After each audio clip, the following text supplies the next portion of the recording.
તો ચારણ સમાજ દ્વારા દ્વારકા ખાતે આઈ શ્રી સોનલ જન્મ શતાબ્દી મહોત્સવનું ભવ્ય આયોજન કરવામાં આવ્યું હતું। ભગવાન દ્વારકાધીશની ધ્વજા આરોહણ સાથે વિશેષ આયોજન કરાયું। અલગ અલગ 9 કેટેગરીમાં કુલ 900 વિશિષ્ટતાઓ જોવા મળી હતી।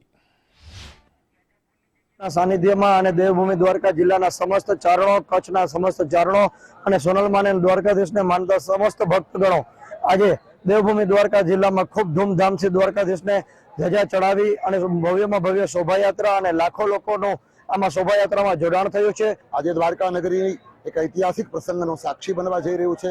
શતાબ્દી માં સોનલને આજે 100 વર્ષ આજની તારીખે પૂર્ણ થયા છે, ત્યારે કચ્છથી અનેક ગાડીઓ શણગારેલી 100 ગાડીઓ સાથે બીજી 200-300 બીજી ગાડીઓ હતી। ખંભાળિયા ચારણ સમાજ, બારાડી ચારણ સમાજ અને સમસ્ત ભારત વર્ષના હિન્દુઓ, માતાજીના ભક્તો બધા જ જોડાયા છે અને 4 ધામનું અંતિમ પડાવ દ્વારકા, એમાં આજે અમે ધ્વજા ઉત્સવ રાખ્યો છે અને ભગવાન દ્વારકાધીશને પ્રસન્ન કરી, દ્વારકાધીશને રાજી કરી અને સનાતન ધર્મનો ભગવો ધ્વજ સમસ્ત ધરાતલ ઉપર લહેરાય એ ભાવ સાથે હું ચારણોના કુલગોર તરીકે મેં સંકલ્પ કર્યો તો મારા સંકલ્પને બળ પૂરું પાડવાનું કામ સમસ્ત ચારણ સમાજ અને અન્ય સમાજોએ કર્યું છે।